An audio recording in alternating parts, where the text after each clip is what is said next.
Hier by die einde van ons program 'n gedeelte uit die Nuwe Testament. Met die opskrif: Jesus was die voete van sy disippels. Jesus was die voete van sy disippels. Johannes hoofstuk 13 vanaf vers 1. Voor die viering van die Paasfees het Jesus reeds geweet dat die tyd vir hom gekom het om van hierdie wêreld af na die Vader oor te gaan.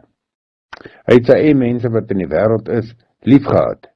Hy het hulle tot die uiterste toe liefgehad. Jesus en sy disippels was aan tafel. Die duiwel het al klaar vir Judas, seun van Simon Iskariot, op die gedagte gebring om Jesus te verraai. Jesus het geweet dat die Vader alles in sy hande gegee het en dat hy van die Vader gekom het en na die Vader teruggaan.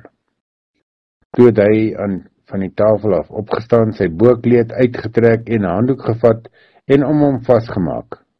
Daarna het hy water in 'n waskorrel gegooi en begin om die disippels se voete te was en dit dan af te droog met die handdoek wat hy omgehad het. Toe hy by Simon Petrus kom, vra hy vir hom: "Here, gaan U my voete was?"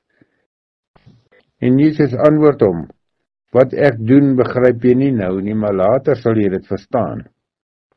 Maar Petrus sê vir hom: "Jy sal in alle ewigheid nooit my voete was nie."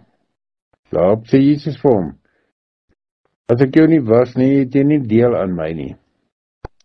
Simon Petrus sê toe vir hom: "Here, was dan nie net my voete nie, maar ook my hande en my gesig?"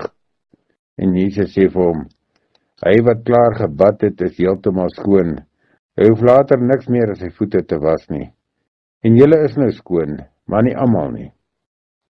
Jesus het geweet wie hom sou verraai, daarom het hy gesê: "Julle is nie almal skoon nie." Toe hy hulle voete klaar gewas en sy bokkleed aangetrek het en weer aangesit het, sê hy vir hulle: "Verstaan julle wat ek vir julle gedoen het? Julle noem my leermeester en Here, en julle is reg, want ek is dit. As ek, wat julle Here en leermeester is, dan julle voete gewas het, behoort julle ook mekaar se voete te was. Ek het vir julle 'n voorbeeld gestel, en soos ek vir julle gedoen het, moet julle ook doen. Dit verseker ek julle, 'n slaaf is nie belangriker as 'n eienaar en 'n gesant ook nie belangriker as die een wat hom gestuur het nie. Julle weet dit nou, gelukkig is julle as julle dit ook doen." Die opskrif dan: Jesus was sy disippels se voete. Ons het al so baie daarvan gehoor. En tog die essensie van die saak is dat die leermeester nie groter, of die volgelinge nie groter as die leermeester is nie.